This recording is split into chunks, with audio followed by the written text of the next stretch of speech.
Buenos días, Rack City, vamos. ¿Alguien se alegra de haber venido a la iglesia hoy?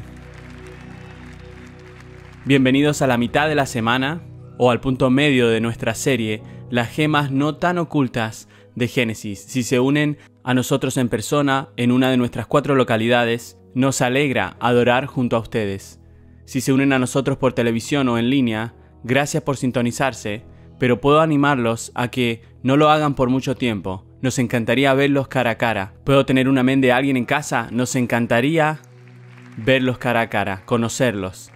De hecho, conocí a una pareja la semana pasada que han estado viendo por televisión y aún no han estado en un lugar físico. Y la pregunta era, ¿es realmente tan diferente en persona que en la televisión? Y le dije, déjame pensar. Sí.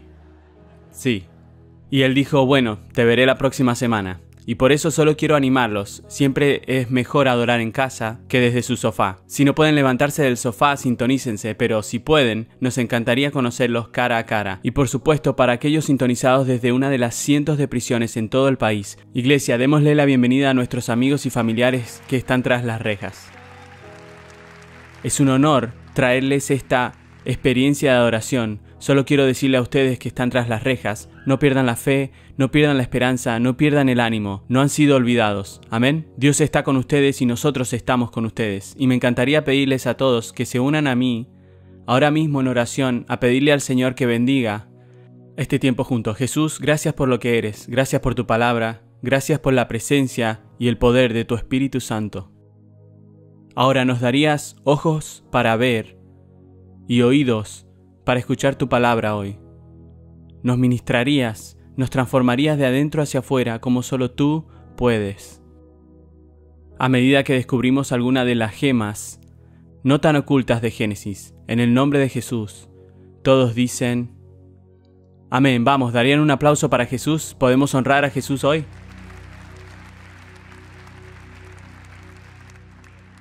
Estamos a la mitad de esta serie, hemos cubierto 3 capítulos hasta ahora, comenzando con Génesis capítulo 1 y las palabras Dios en el principio, las 4 palabras más importantes en toda la Escritura, las 4 palabras más importantes en toda la vida. Dios en el principio creó los cielos y la tierra. Dios creó todas las cosas, todo comienza con Dios. Nosotros somos idea de Dios.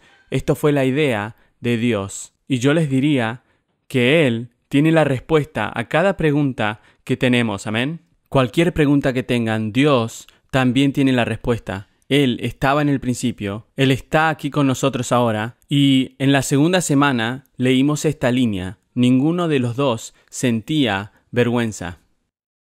¿Quiénes son ellos? Ellos son los portadores de la imagen de Dios. Ellos son nosotros somos ellos. Nosotros fuimos creados por Dios para reflejar la imagen de Dios en la tierra. Y la razón por la que no sintieron vergüenza es que no había razón para la vergüenza, hasta que el pecado aparece en Génesis capítulo 3. Y en la tercera semana, la semana pasada, descubrimos el patrón del pecado que está representado en Génesis capítulo 3 y hace referencia en el libro de Santiago. Y vemos que este patrón de pecado se desarrolla incluso en nuestras vidas hoy. Lo que más me gusta de lo que hemos cubierto hasta ahora en las primeras 3 semanas de esta serie es que incluso con la introducción del pecado en el capítulo 3 de Génesis, el plan de Dios, el propósito de Dios, el diseño de Dios se han mantenido sin cambios. Amén. La voluntad de Dios se ha mantenido sin cambios. Y en el momento en que se introduce el pecado en Génesis capítulo 3, lo que me encanta es que la cura para el pecado se dio de inmediato. En el momento en que Adán y Eva comienzan a correr a esconderse, ¿quién viene a buscarlos? Vamos. Jesús viene a buscarlos, viene caminando por el jardín, no para condenarlos, sino para cubrir su vergüenza y su desnudez, para cubrir su pecado. Hay un pacto hecho por Dios, entre Dios, Adán y Eva, entre Dios, ustedes y yo. Él hace un pacto con ellos de que un día, a través de la simiente de esta mujer, Eva, vendrá uno que liberará al mundo de una vez y por todas del pecado. Jesús es prometido en Génesis capítulo 3. ¡Qué pacto tan increíble! ¡Qué increíble promesa! Y luego, por supuesto, aprendimos la semana pasada que Dios los desterró del jardín, lo cual no fue un acto para castigarlos, sino para protegerlos y para guardar el camino a la vida eterna. Ahora, esa es una gema importante a la que aferrarse a medida que avanzamos en la cuarta semana. Dios está haciendo espacio en Génesis 3 para que se cumpla su plan redentor de Cristo. Él está guardando el camino a la vida eterna. Él está guardando la simiente prometida que vendrá a través de Eva, quien liberará al mundo del pecado una vez y por todas. Pero lo que sucede es que después de este momento, en Génesis 3, el pecado rápidamente echa raíces profundas. Y no es como si la gente empezara a jugar con el menor de los males, los pecados más pequeños, ya saben, como decir una mentira, o engañar a alguien solo un poco, o robar algo. No, es como si hubieran saltado y se metieron hasta el cuello en el pecado de inmediato. Fueron de cabeza al pecado.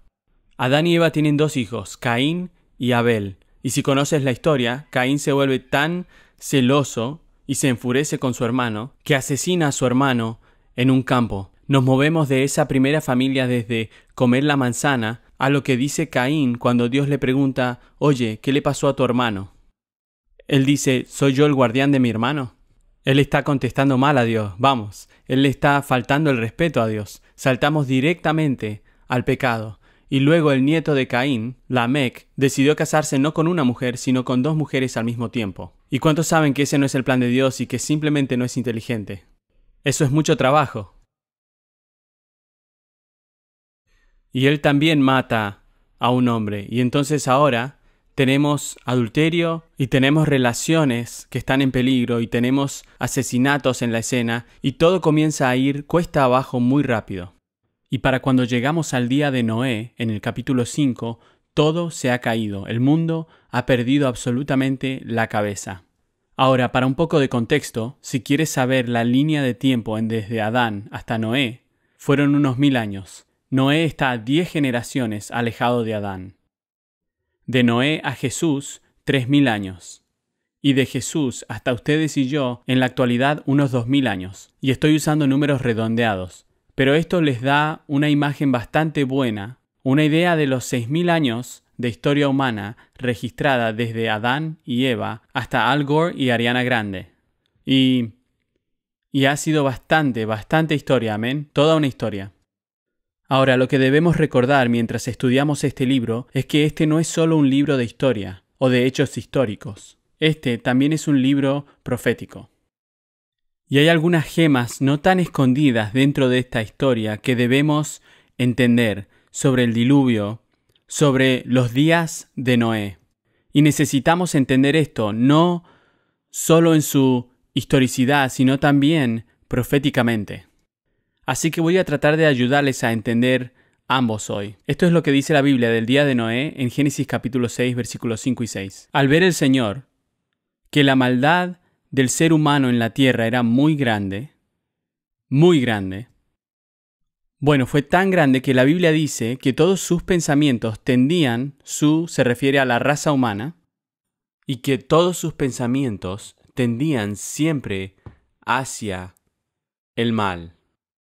Ahora ¿alguien piensa que eso es bastante malo? Era siempre hacia el mal. Eran los pensamientos del corazón de la humanidad. Dios se arrepintió de haber hecho al ser humano en la tierra y le dolió el corazón. Así que, ...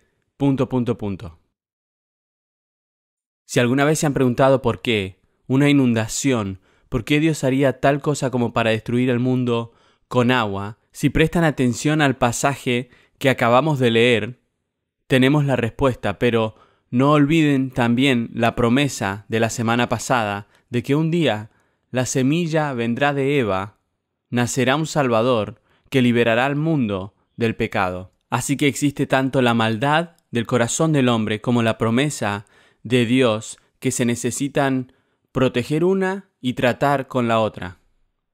Al ver el Señor que la maldad del ser humano en la tierra era muy grande, y lo que Dios vio fue un mundo entero de Kim Jong-un, tiradores escolares y traficantes sexuales. Y Dios es Dios es consciente de su promesa de que vendrá la simiente y entonces Él tiene que lidiar con el pecado. ¿Y cuántos de ustedes saben que necesitamos un buen Dios para lidiar con el pecado? Si alguna vez se han preguntado cómo puede un Dios bueno hacer tal cosa como enviar un diluvio, bueno, si Dios es bueno, necesitamos que Dios no se quede con los brazos cruzados. Cuando el pecado anda desenfrenado en el mundo, necesitamos un Dios bueno que responda al pecado. Necesitamos un Dios bueno que se mueva contra la injusticia, amén. Necesitamos un Dios bueno que responda. Y como Dios es un Dios bueno, eligió responder y al mismo tiempo proteger su promesa. Lo que Dios vio fue que el corazón humano estaba totalmente decidido a desafiar a Dios y que toda la humanidad se había vuelto cada vez más abrumadoramente malvada. Que en su sabiduría divina Dios miró al hombre y dijo, no hay vuelta atrás. Ahora, ¿cómo sabemos que no había vuelta atrás? Porque Dios es más sabio que nosotros. Él sabe lo que nosotros no sabemos. Él ve lo que nosotros no podemos ver. Él conoce el corazón de cada uno de nosotros. Y entonces, cuando Dios dice no hay vuelta atrás, no hay vuelta atrás. Cuando Dios dice en su sabiduría divina es hora de reiniciar, entonces es hora de reiniciar. Así que esa es la razón si se han preguntado por qué un diluvio. Entonces dijo, voy a borrar de la tierra al ser humano que he creado, y haré lo mismo con los animales y reptiles, y las aves del cielo, me arrepiento de haberlos creado. Y luego llegamos a las dos increíbles palabras que siguen, y esta increíble declaración de Dios, dos palabras que literalmente hacen toda la diferencia en el mundo, y esas dos palabras son, pero Noé, si no fuera por Noé existiríamos ni usted ni yo, vamos, las bromas de los pastores del domingo. Si no fuera por Noé, ustedes y yo no estaríamos. Noé, una persona literalmente hace toda la diferencia en el mundo. Porque un hombre halló el favor del Señor. Y si para aquellos de ustedes que están adorando en nuestra localidad de Hilliard hoy, Noé estuvo tocando la batería esta mañana. Solo quería señalar eso. Él no solo sabe cómo construir un barco increíble, sino que él también es bueno con los palitos del tambor. En caso de que se lo estén preguntando, creo que Noé tenía un gorro para pasar desapercibido porque sabía que iba a estar allí. La Biblia dice, pero Noé contaba con el favor del Señor. Esta es la primera vez que esta palabra favor aparece en la Biblia. Y la pregunta que deberíamos hacer es, ¿por qué Noé encontró el favor de Dios? La respuesta está en la siguiente línea, dice esto, Noé era un hombre justo. Noé era honrado entre la gente de su tiempo y siempre anduvo con Dios. ¿Por qué halló favor? Él era justo. Era justo. Ahora, la palabra justo no significa perfecto, significa justo, significa posición correcta. Noé estaba en una posición correcta con Dios, al igual que nosotros estamos con Cristo, estamos hechos para estar en una posición correcta con Dios a través de Cristo. Y por lo que Él hizo en la cruz, no estoy en una posición correcta con Dios porque yo soy perfecto. No estoy bien ante Dios por nada de lo que he hecho. La salvación es un regalo de Dios, amén, a través de la fe por la gracia de Cristo. Noé contaba con el favor de Dios, no porque Noé fuera perfecto, sino porque confió en el Señor. Su fe estaba en el Señor, y mientras todos los demás hacían lo que querían hacer, Noé fue hallado inocente.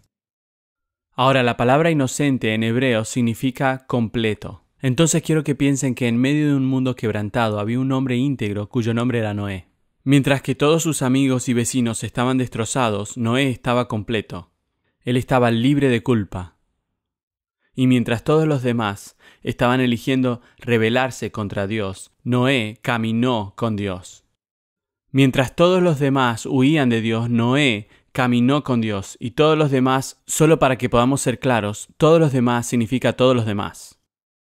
Noé no tuvo un gran ejemplo aparentemente de sus padres o sus abuelos. Noé contaba con el favor porque Noé era justo y Noé no tenía culpa. Noé no tenía muchos amigos de Dios en que apoyarse. No tenía vecinos de Dios que lo alentaran. Pero Noé eligió caminar con Dios cuando nadie más estaba eligiendo caminar con Dios. De hecho, Incluso mantuvo el letrero en su jardín como un recordatorio amistoso, y ese cartel decía: ten cuidado cuando sigas a las masas, a veces la M es muda.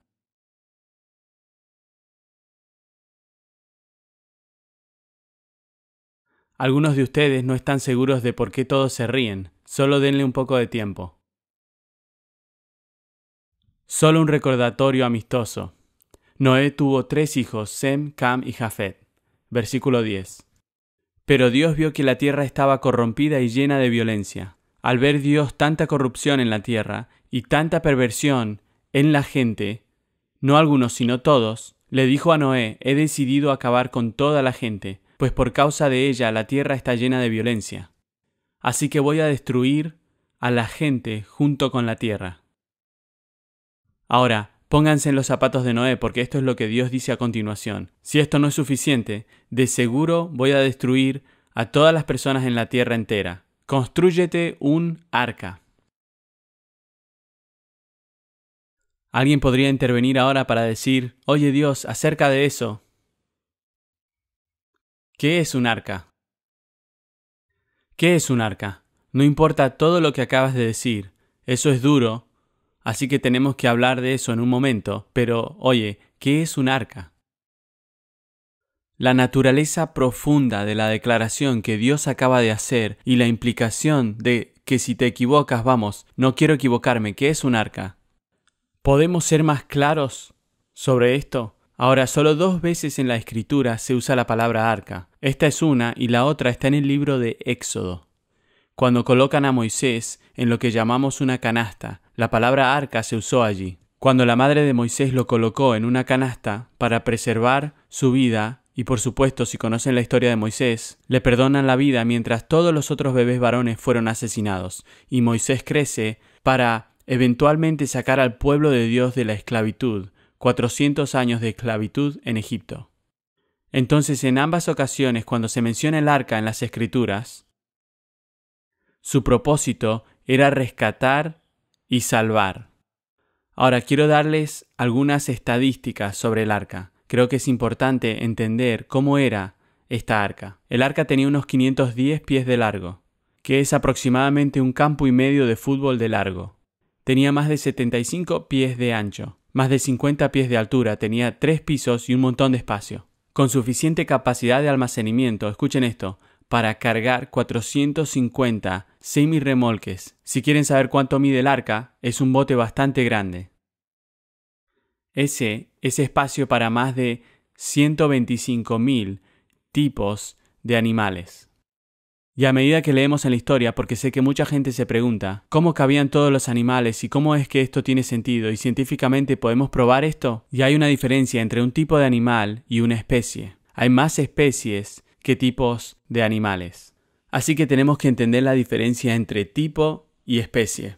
El Señor le dijo a Noé: de todos los animales puros lleva 7 machos y 7 hembras, pero de los impuros solo un macho y una hembra. Lleva también 7 machos y 7 hembras de las aves del cielo para conservar su especie sobre la tierra. Todos los seres vivientes, cada especie, quiero que la traigas al bote. Pero creo que incluso es interesante que Noé no tuvo que salir a buscar ningún animal. La Biblia dice que parejas de animales limpios e inmundos, de aves y de todas las criaturas que se mueven sobre la tierra, macho y hembra, vinieron a Noé. La creación simplemente obedece naturalmente al Señor. Nosotros somos los que tenemos dificultad para obedecer a Dios. Pero cuando Dios le habla a la creación hace lo que Dios le dice que haga. Así que sé que si no son personas de fe, puede ser un poco difícil para ustedes entender esto, pero si son personas de fe y creen que en el principio Dios los creó, entonces si Dios quiere decirles a todos los tipos de animales que vayan para Noé, para que Noé pueda simplemente ponerlos en el arca, entonces así es exactamente como Dios lo hizo. Vinieron a Noé, entraron en el arca tal como Dios se los había mandado. Al cabo de 7 días, las aguas del diluvio comenzaron a caer sobre la tierra. Ahora, aquí hay algunos datos más sobre el arca que creo que son interesantes. El arca estaba cubierta por dentro y por fuera con algo llamado brea. Y esa brea que cubría el arca por dentro y por fuera, no solo hizo el arca impermeable, sino que más que eso, la palabra brea La palabra usada para brea es la misma palabra de la que obtenemos la palabra expiación, que significa ser cubierto por la gracia. Y me encanta esta imagen, ¿verdad? Porque esta es una de esas gemas no tan escondidas de Génesis. Esto es un presagio tan claro y obvio de Jesús cubriendo la expiación por nuestro pecado en la cruz. Vamos, iglesia, por Jesús, el arca, que cualquiera se aferre a Jesús se salvará, al igual que esta familia se salvará a través del arca. El último acto de gracia en Cristo está siendo presagiado aquí mismo en esta historia. Aquí hay un presagio más de Jesús. Solo había una puerta en el arca. Había una forma de entrar y una forma de salir. Un presagio de la declaración de Jesús: yo soy el camino, la verdad y la vida. Nadie viene al Padre que está en los cielos, sino a través de mí. Un presagio de Juan 10, versículo 9, donde Jesús dijo: yo soy la puerta. El que por mí entre será salvo, y entrará y saldrá y hallará pastos. Yo soy la puerta, yo soy el camino al cielo, yo soy el camino a la vida eterna. Confía en mí, confía en mí. El mismo cuadro pintado aquí en Génesis capítulo 6. Y Dios cierra la puerta del arca. Noé no cierra la puerta, Dios cierra la puerta. Dios sella a Noé y a su familia para salvarlos. La misma obra que el Espíritu Santo hace por nosotros. Él nos sella en el momento de nuestra salvación para el día del Señor. Es increíble. Dios cierra la puerta. ¿Qué hizo Noé? Génesis 6, versículo 22. Y lo hizo así Noé, conforme a todo lo que Dios le mandó. Me encanta. Que Noé hizo todo como Dios le mandó. Aunque Noé tuvo que hacerlo solo. Aunque Noé nunca había visto llover. Aunque Noé nunca había construido un arca. Vamos, iglesia. Aunque tomaría años y años y años construir el arca. Algunas personas dicen que 120 años. Pero si leen la historia, pasaron 120 años desde ese momento. Dios dice: voy a enviar un diluvio, hasta que el diluvio realmente llegó. Si entienden que la familia de Noé lo ayudó a construir el arca y tratan de sacar la edad de sus hijos, ¿cuándo tendrían la edad suficiente para ayudarlo a comenzar a construir el arca? Algunos estudios dicen que tal vez podrían haber tenido 75 años. Tal vez el arca pudo haber sido construida en 15, 20, 25 años. De cualquier manera, fue un proceso largo, muy largo. De cualquier manera, hubo momentos en la vida de Noé que estoy seguro se sintió como un tonto. Sé que se veía como un tonto, sé que se sintió como un tonto, sé que tenía ganas de darse por vencido, como a veces es caminar por fe y no por vista. A veces parecemos tontos y pensamos: puede que ya sea hora de dejarlo. ¿No se alegran de que Noé no se rindiera? Pero Noé hizo conforme a todo lo que Dios le mandó, y que el impacto de la fidelidad de Noé en la obediencia es que podemos estar aquí hoy, y que podemos encontrar la presencia de Dios, la gracia de Dios, el poder salvador de Jesucristo en nuestra generación. Porque un hombre dijo: voy a seguir a Dios, sin importar quién más decida seguir a Dios. Yo voy a pararme en la brecha por mi generación, si nadie más va a pararse en la brecha. Voy a mantener el rumbo, incluso cuando tenga ganas de rendirme. Voy a mantener el rumbo y voy a confiar en el Señor. Y mi única pregunta para ustedes hoy es: ¿dónde están esos hombres y mujeres de nuestra generación que están dispuestos a decir: no importa quién más esté siguiendo a Jesús, yo estoy siguiendo a Jesús, porque yo y mi casa serviremos al Señor? No me importa lo que los demás estén enseñando, yo tengo la palabra. Estoy lleno del Espíritu, he sido sellado con el Espíritu de Dios. No me importa quién más esté abandonando a Dios. Yo nunca abandonaré al Señor. Ha sido demasiado bueno conmigo. Lo amo demasiado, confío demasiado en Él. Creo que tengo mucho que desempacar hoy, así que voy a dar lo mejor de mí. Solo tengo algunas cosas que decir sobre el diluvio. Número 1. Esto es lo que necesitan saber sobre el diluvio. El diluvio fue real. Realmente sucedió. Y sé que algunas personas podrían no aceptar eso, pero miren, la evidencia científica apoya el diluvio. Los científicos no han podido refutar el diluvio, así que seamos honestos al respecto. Hay mucha evidencia científica que respalda el diluvio. Pero aún más que eso, Jesús, cuando le hicieron esta pregunta a Jesús, y aquí es donde comenzamos a abrazar y a aceptar tanto la historicidad del diluvio y la naturaleza profética del diluvio en los días de Noé. En Mateo 24, cuando se le hace la pregunta a Jesús, ¿cuál será la señal de la venida, de tu venida y del fin del mundo? ¿Cuál será la señal, el aviso de tu regreso y del fin de la era? Creo que es interesante que hoy en día la gente está fascinada con el fin de la era, el fin del mundo. Al igual que la gente aparentemente estaba fascinada entonces porque le están haciendo la misma pregunta a Jesús. ¿Cuál será la señal del fin del mundo? Esto es lo que Jesús dijo. Estos son los signos de los tiempos que señalarán su regreso. Dijo esto: ustedes oirán de guerras y de rumores de guerra. Se levantará nación contra nación y reino contra reino. Habrá hambres y terremotos por todas partes. Entonces los entregarán a ustedes para que los persigan, los maten y los odiarán todas las naciones por causa de mi nombre. En aquel tiempo muchos se apartarán de la fe, unos a otros se traicionarán y se odiarán, y surgirá un gran número de falsos profetas que engañarán a muchos. Habrá tanta maldad que el amor, no de algunos, sino de muchos, se enfriará. Si esa no es una señal de este tiempo, entonces no sé cuál es. Porque habrá gran tribulación como no la ha habido desde el principio del mundo hasta ahora, ni la habrá jamás. Van a pasar por cosas que nunca han pasado antes. Ahora, sobre ese día, en esa hora, Jesús dijo esto: pero en cuanto al día y la hora nadie lo sabe, ni siquiera los ángeles en el cielo, ni el Hijo, sino solo el Padre. Aquí es donde se pone interesante.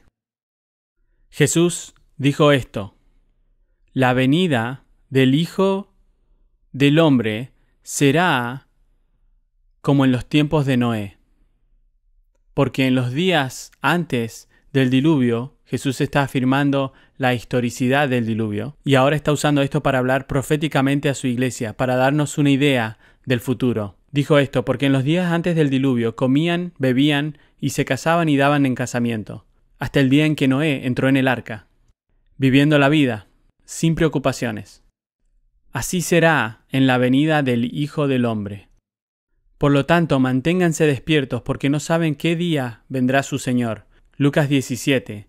Tal como sucedió en los tiempos de Noé, así también será cuando venga el Hijo del Hombre. Creo que también es interesante, me di cuenta de esto hace unos años, que la popularidad del nombre Noé, solo en este país, y de hecho miré esto esta semana y hace 100 años, el nombre Noé para bebés varones en Estados Unidos era el número 390 en la lista de nombres populares. Y no fue hasta 1995 cuando el nombre Noé entró en el top 100. Y luego, a partir de 1995, se volvió tan popular que en la última década Noé es el nombre número 1 más popular entre los bebés varones. Ahora, ¿creo que eso es lo que quiso decir Jesús en los días de Noé? No, no lo creo. Pero creo que Dios es realmente bueno en decir: oigan, aquí hay una pista, presten atención, si puedo hacerlos pensar en mi palabra, cueste lo que cueste. ¿Creo que Dios hará lo que sea necesario para llamar nuestra atención? Sí lo creo. Lo creo. Comían, bebían y se casaban y daban en casamiento hasta el día que Noé entró en el arca, entonces llegó el diluvio y los destruyó a todos. Lo mismo sucedió en tiempos de Lot. Comían y bebían, compraban y vendían, sembraban y edificaban. Pero el día en que Lot salió de Sodoma, llovió del cielo fuego y azufre y acabó con todos. Va a suceder igual. Así será. No es más o menos así. No es un poco parecido a esto. Jesús dijo: así será el día en que se manifieste el Hijo del Hombre. Ahora, yo creo en el diluvio, no solo porque la ciencia respalda la creencia de que hubo un diluvio, sino que Jesús no miente, Él no puede mentir. Si Jesús dijo que hubo un diluvio, amén. Pero me encanta que no solo Jesús es el que habla de esto. La Biblia no es la única fuente que habla de un diluvio real, literal y universal. De hecho, hay casi 60 diferentes culturas y únicas en todo el mundo, culturas desconectadas desde África hasta América del Sur, el lejano oriente, en Europa, Asia, incluso la cultura india maya, se une al menos a una parte de esta narrativa. Culturas desconectadas de todo el mundo, el 95% de ellos dicen que hubo un diluvio y que el diluvio fue universal. El 88% de ellos habla de una familia favorecida que se salvó del diluvio. El 70% de ellos dice que la supervivencia se debió a acceso a un bote. Ahora eso tiene sentido, pero al menos el 70% de ellos fueron lo suficientemente inteligentes como para entender que no van a flotar por su propia cuenta. El 66% dijo que el diluvio se atribuyó a la maldad del hombre. El 67% mencionó animales en el barco. El 57% dice que cuando la familia que sobrevivió llegaron a tierra, terminaron en la cima de una montaña, tal como la Biblia terminaron en la cima de una montaña. Ahora, ¿por qué habrían tantas tradiciones únicas y separadas en todo el mundo que parecen afirmar este relato bíblico? Porque sucedió. ¿Y no es interesante que en los días de Noé la gente se burlaba de la idea de un diluvio venidero? Y en nuestros días la gente se burla de la idea de una inundación histórica. No hemos cambiado mucho. Y hay una razón para eso. Elegimos no cambiar. Segunda de Pedro, capítulo 3 dice esto: pero intencionalmente olvidan que desde tiempos antiguos por la palabra de Dios existía el cielo y también la tierra, y que surgió del agua mediante el agua. Por la palabra y el agua, el mundo de aquel entonces pereció inundado. Y ahora por esa misma palabra, el cielo y la tierra están guardados, para el fuego, reservados para el día del juicio y de la destrucción de los impíos. Verán, aquí mismo se nos da la razón de por qué olvidamos deliberadamente.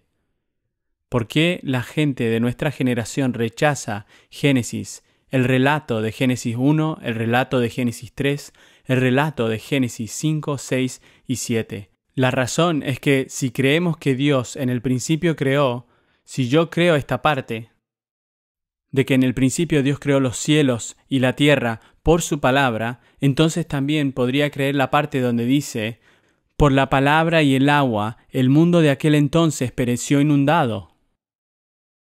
Pero si creo esta parte, entonces también podría creer que por esa misma palabra, por la palabra de Dios, este mundo presente está reservado para el día del juicio, y hay muchos que simplemente dirían: no lo creeré. Y creo que dirían: no voy a creer eso, porque si no están listos para pararse delante de Dios, ¿cómo pueden creer eso? Si creo parte de esto, tendría que poder creer todo esto y aceptar eso que sucedió y cómo sucedió y por qué sucedió. Significa que realmente tengo que empezar a pensar en lo que Jesús dijo que sucederá, pero aún no ha sucedido. Realmente tengo que empezar a pensar en lo que viene. El diluvio fue real, el diluvio fue universal, fue mundial. El nivel del agua subió más de 7 metros por encima de las montañas. Y podrían pensar: ¿cómo es eso posible? Génesis capítulo 7, versículo 11 y 12 dice esto: se reventaron las fuentes del mar profundo. Habían estas enormes bolsas de agua debajo de la tierra que brotaron, que las compuertas del cielo estaban abiertas. Y si el agua de abajo de la tierra y las compuertas del cielo fueron suficientes para llenar la tierra con agua, entonces dijo Dios, y cayó la lluvia, así que voy a enviarlo de todas las direcciones. Agua desde abajo, agua desde el cielo, agua del firmamento. Esto era más que una lluvia de primavera. Y hay 4 principios muy poderosos que podemos aprender con respecto al juicio divino de Dios y la misericordia de Dios a través de la historia del diluvio. Y el primero es que el juicio de Dios nunca es arbitrario. Siempre hay una razón. Y en este caso, cuando Dios dijo que todo el mundo se había vuelto al mal, bueno, si Dios lo dijo, entonces todo el mundo se volvió al mal. Si Dios dijo que todos los corazones eran malos todo el tiempo, todos los corazones eran malvados todo el tiempo. Cuando pensamos, ¿cómo pudo un Dios bueno, cómo podría un Dios bueno no responder a un pecado y destrucción y violencia e injusticia tan abrumadores? Un Dios bueno nunca se quedaría de brazos cruzados ante una atrocidad como el pecado. Él siempre vendrá y siempre guardará el camino a la vida eterna. Amén. Pero siempre hay una razón Su juicio nunca es arbitrario, nunca es sin causa, y su juicio nunca los tomará por sorpresa. Dios siempre advierte de su juicio. Los que vivían en los días de Noé tenían 120 años de conocimiento previo. Tenemos la palabra de Jesús desde hace más de 2000 años. Eso es mucho tiempo teniendo la palabra. Eso es mucho tiempo para escuchar el Evangelio. El juicio de Dios nunca debería ser una sorpresa para nadie. Sabemos que viene, Dios nos dice que viene. Y esto es lo que Dios también hace. Él no solo nos advierte de su juicio, sino que siempre se asegura de que tengamos una salida. Dios siempre nos da la oportunidad de arrepentirnos. Él siempre nos da la oportunidad de ser libres de nuestro pecado. ¿Saben qué podría haber cambiado?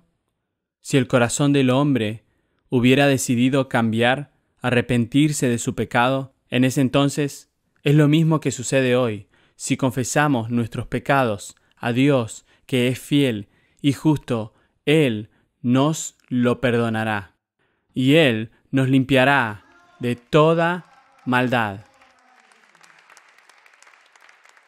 Dios hubiera respondido con misericordia hacia ellos, al igual que Dios responderá con misericordia hacia ustedes y hacia mí, si confesamos nuestro pecado.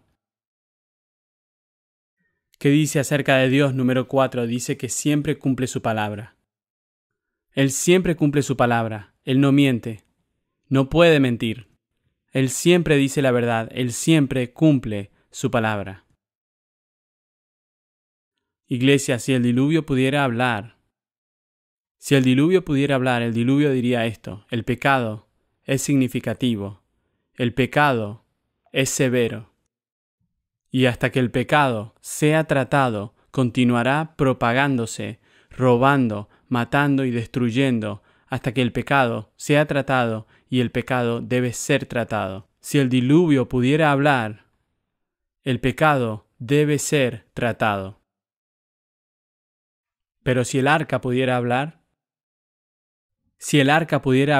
el arca diría: pero la gracia de Dios es mayor que el pecado, más grave y significativo, y hay una salida para su pecado, simplemente si se aferran a Jesús, al igual que Noé y su familia optaron por aferrarse al arca. Pueden ser libres del pecado. Solo Jesús tiene el poder para salvarnos de nuestro pecado. Y así es como el arca y la historia del diluvio proféticamente nos señalan hacia la salvación y la venida del Señor. Ahora, no tengo tiempo para hablar de todo esto, pero si miran en sus notas, hay un pequeño paralelo entre Génesis 1 y la historia del diluvio. Como en Génesis 1 el Espíritu de Dios se movía sobre lo profundo, y en Génesis capítulo 8 versículo 1 Dios envía un viento recio sobre las aguas profundas de la tierra. Como Dios en Génesis 1 separa el agua de la tierra seca, y la tierra seca aparece en Génesis 8:3. El agua retrocede y la tierra seca aparece. Cuando Noé en Génesis 8 envía un pájaro a buscar tierra seca, las aves son las primeras en ser creadas, después de los peces del mar, para ir y volar. Y es el mismo orden, un mismo patrón, el mismo mandato dado por Dios a Adán y Eva: ser fructífero y multiplicarse. Es el mismo mandato dado a Noé y su familia, la misma bendición de Dios dada a Adán y a Eva. Es la misma bendición de Dios dada a Noé y a su familia. El paralelo es bastante significativo y la Biblia dice: Dios se acordó entonces de Noé.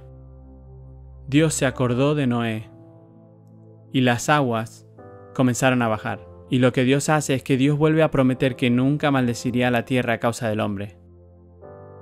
Dios promete que tampoco volverá a destruir a todos los seres vivientes como acabó de hacerlo. Mientras la tierra exista, habrá siembra y cosecha, frío y calor, verano e invierno, días y noches. Dios lo promete. Dios le habló otra vez a Noé y a sus hijos y le dijo: yo establezco mi pacto con ustedes, con sus descendientes. Dios está reafirmando su pacto, el que hizo a través de Adán, que la simiente que vendría a través de Eva, ahora vendrá a través de Noé. Y Dios añadió: esta es la señal del pacto que establezco para siempre con ustedes. Y con todos los seres vivientes que los acompañan, he colocado mi arco iris en las nubes, el cual servirá como señal de mi pacto con la tierra. Cuando yo cubra la tierra de nubes y en ellas aparezca el arco iris, me acordaré del pacto que he establecido con ustedes y con todos los seres vivientes. Nunca más las aguas se convertirán en diluvio para destruir a los mortales. Cada vez que aparezca el arco iris entre las nubes, yo lo veré y me acordaré del pacto que establecí para siempre con todos los seres vivientes que hay sobre la tierra. Dios está prometiendo preservar un mundo aún así quebrantado y fracturado a causa del pecado. Hasta que la simiente prometida de Adán vino a través de Noé. Está reafirmando su pacto, Él está protegiendo el camino de Jesús. Es lo que hace Dios. ¿Qué hace Noé? Noé construye un altar. Me pregunto cuántos de nosotros hoy, ¿qué está haciendo cuando construye un altar? Él está siendo consciente de Dios. Él está reflexionando sobre el Señor y me pregunto cuántos de nosotros aquí hoy podríamos también simplemente en medio de las actividades y el desenfreno de nuestras vidas y del mundo, podríamos hacer uno también. Usen este momento como una oportunidad para construir un altar simbólico, para decir: este día y este momento, esta temporada en mi vida, no importa lo que esté pasando, voy a confiar en ti, voy a concentrarme en ti. Él ofreció un sacrificio. Noé ofreció un sacrificio al Señor. La Biblia habla de cómo podemos ofrecer un sacrificio de alabanza al Señor. Y me pregunto, ¿cuántos de nosotros haríamos uno?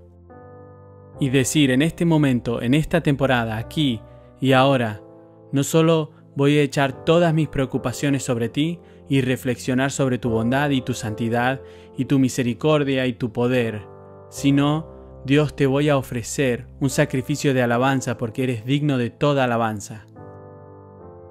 Noé ofreció un sacrificio. ¿Qué otra cosa hizo Noé? Noé se emborrachó. Y no sugiero que hagamos esto hoy. Pero sí me encanta que Dios incluya esto en su palabra. El fracaso de Noé no deshace el bien que Noé hizo. Al igual que el fracaso de ustedes no puede deshacer el bien que hacen. Pero iglesia, el bien que hacen no puede deshacer su fracaso. Tu pecado no puede deshacer el bien que te han hecho, pero puedo decirles que su bien nunca deshará su pecado. Solo Jesús tiene el poder de deshacer el control del pecado sobre su vida. Noé hizo algunas cosas increíbles, también tomó algunas malas decisiones en su vida. Estoy tan contento de que mi pecado no borrará mi victoria, pero mi victoria no puede borrar mi pecado. Solo Dios puede, solo Jesús, por la sangre derramada de Jesús en la cruz, podemos ser perdonados y salvos. Es por eso que Jesús es digno de nuestra adoración, amén. Es por eso que solo Él es digno de nuestra alabanza. Así que me pregunto, si donde sea que estén ahora mismo, si están mirando desde una celda de prisión o desde su casa o desde una de nuestras localidades físicas, me pregunto si podríamos ponernos de pie juntos.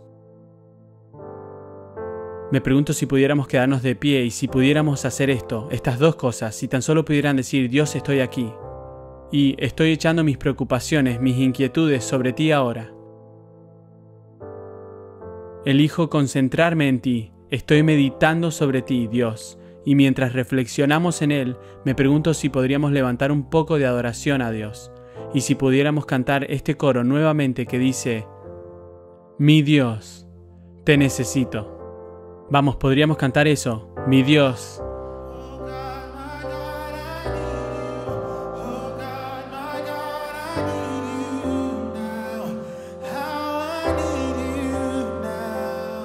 Come on, he's rock or he's not. Come on. He's your rock or he's not. I'm standing on your faithfulness. On your faithfulness. Come on, sing, oh God. Oh God, my God, I need you. Oh God.